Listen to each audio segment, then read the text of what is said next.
What is up, Guardians? J-Man here, and today I'm here to tell you that Revenant Hunter is back on the Crucible menu. Recently, I put out a video where we discussed Hunter exotic armor pieces that could replace Stompees if and when they do happen to receive a nerf. And we listed some top tier replacements, but the one that caught my eye the most was surprisingly Frostees. As a reminder, Frostees increases grenade, melee, and dodge regeneration while sprinting, which is great considering many ability cooldown timers were just increased. And the icing on the cake for me is that increase in sprint speed after dodging. This repeated cycle of dodging for sprint speed, only to refill your class ability energy as you're sprinting, is a great way to address the lack of Hunter mobility while not wearing Stompees. And I tested this out on a bunch of maps. If you do dodge and spawn, you'll typically refill your entire class ability by the time you get to the middle of the map where the action is going down. Now when it comes to pairing Frostees with the subclass, I wanted something that was going to be reliable. A subclass that would help me win my ones as opposed to a build supporting niche situations. So I'm not talking about something like bottom tree gunslinger and weighted knives, right? Weighted knives are a little bit more like a trick shot, and I wanted something with a little less risk associated with it, which is why I'm going back to the Revenant Hunter. And this may be surprising for some, considering the ever-powerful Glacier Grenade and Shatter Dive combo was nerfed so hard in PvP that it feels unusable. However, by selecting the right aspects and fragments, paired with the ability regeneration from Frostees, we can craft a build that gives us near infinite Dustfield grenades and shurikens, making every duel that much easier. The main reason for going with Dustfield is because it has the shortest cooldown of the three options, with a base timer of just 1 minute and 4 seconds.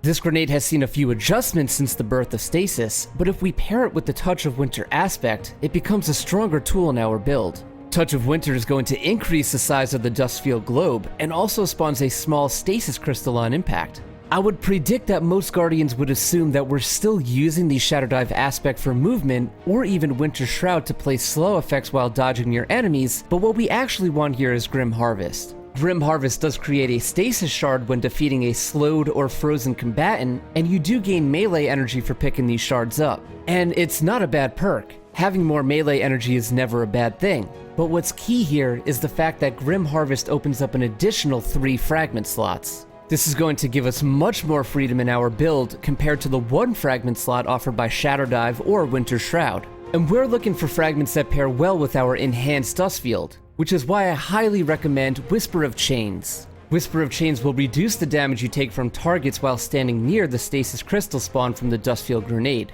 I actually love this combo because you can play pretty aggressively throwing a grenade at your opponent while leveraging the damage resistance throughout the duel. We also have the Whisper of Shards, where shattering the Stasis Crystal will boost the grenade recharge rate. So when you're no longer in need of the damage resistance from standing next to the crystal, we can simply shatter it to get our next grenade up and running. And to add to this combo even more, we can use Whisper of Torment, which gives grenade energy each time you take damage from targets. To make our abilities even more effective, we can slap on Whisper of Durance, which will cause the slowing effects from stasis to last longer. And for our final fragment slot, you do have a few different options you can choose from, but I'm actually going with the Whisper of Conduction. This fragment does help a bit by having those stasis shards created from Grim Harvest tracked to your position, but I'm mostly using it for a free +10 to resilience and intellect. The cherry on top for this loadout is an Ias Luna with headstone.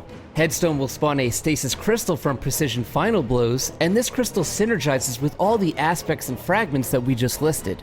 This means you can use this crystal for damage resistance and even shatter it for increased grenade regeneration.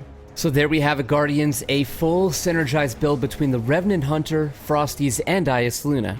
This combination will ensure that your abilities are always available and is extremely reliable in helping you win more one-on-ones. If you have any suggestions to make this build even stronger, I would love to hear them down in the comments section below. If you happen to enjoy the gameplay of this build in action, make sure to give the video a like and even consider subbing to the channel. As always, thank you for watching, and I'll see you in the Cosmodrome.